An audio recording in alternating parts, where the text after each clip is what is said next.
Eu sempre fui o tipo de pessoa que acredita que tudo acontece por um motivo, mesmo quando o motivo parece cruel demais pra entender. Cresci numa cidade pequena, daquelas onde todo mundo conhece a vida dos outros melhor do que a própria. Minha mãe era costureira e meu pai trabalhava na oficina do meu avô. Não éramos ricos, mas tínhamos o suficiente. Eu, por outro lado, sonhava com o que existia além daquela rotina. Queria viajar, estudar fora, ser alguém que o mundo notasse. Na escola, eu era dedicada, talvez até demais. Enquanto as outras meninas falavam de festas e namorados, eu pensava em vestibulares e bolsas de estudo. Meu melhor amigo, o Lucas, era o oposto, desorganizado, distraído e sempre rindo. Ele dizia que eu levava tudo a sério demais e que um dia o mundo me obrigaria a respirar. Eu ria fingindo que não me afetava, mas a verdade é que eu gostava da leveza dele. O tempo passou, e quando o ensino médio acabou, eu fui aprovada em uma universidade em outra cidade. Foi o dia mais feliz e, ao mesmo tempo, o mais triste da minha vida. Lucas me levou até a rodoviária e disse: "Vai, conquista o mundo, mas não esquece de mim." Eu prometi que não esqueceria, e cumpri, por muito tempo. Os primeiros meses foram difíceis. A cidade grande me assustava. As pessoas pareciam sempre apressadas, e eu me sentia pequena demais. Mas me adaptei. Consegui um estágio, fiz amigos, comecei a traçar o futuro que sempre quis. Ainda assim, em certos dias, lembrava do cheiro da oficina do meu pai, do som da máquina de costura da minha mãe e da risada do Lucas. Um dia, voltei pra casa nas férias e encontrei tudo igual, mas diferente ao mesmo tempo. Meus pais estavam mais cansados, a rua parecia menor, e o Lucas estava namorando. Senti um aperto no peito que não conseguia explicar. Fingimos naturalidade, rimos das lembranças, mas havia algo entre nós que não existia antes.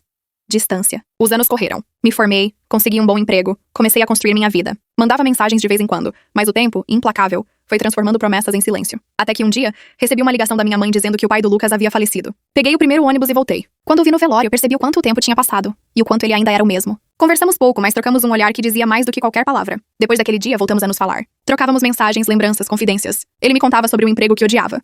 E eu falava sobre o cansaço de viver correndo atrás de algo que eu já nem sabia se queria. Uma noite, sem pensar muito, ele me perguntou: "E se a gente tivesse ficado juntos lá atrás?" Eu demorei a responder, mas no fundo já sabia a resposta. Os meses seguintes foram cheios de reencontros e risadas que eu nem lembrava mais como eram. Era como se o tempo tivesse parado, só pra nos dar uma segunda chance. Mas a vida, generosa e cruel, tem seu próprio ritmo. Pouco tempo depois, ele recebeu uma proposta de trabalho em outro estado. "Dessa vez é a minha vez de ir", ele disse sorrindo. Eu o abracei e disse: "Então vai. O mundo também é seu." Mantivemos contato, mas como antes, a distância começou a fazer seu trabalho silencioso. Eu aprendi que algumas pessoas não são feitas pra ficar.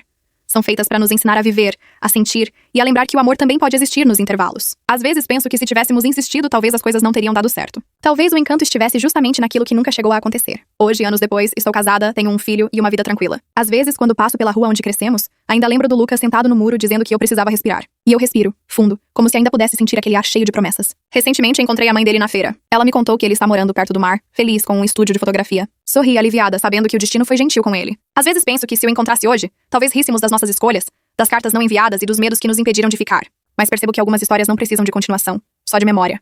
E de alguma forma ele ainda vive nas minhas. Talvez seja isso que o tempo faz. Guarda as promessas que não cumprimos e as transforma em lembranças que nos acompanham. E no fim percebo que não importa se ficamos juntos ou não. O que importa é que por um tempo, fomos o lar um do outro. E isso de alguma forma nunca vai embora.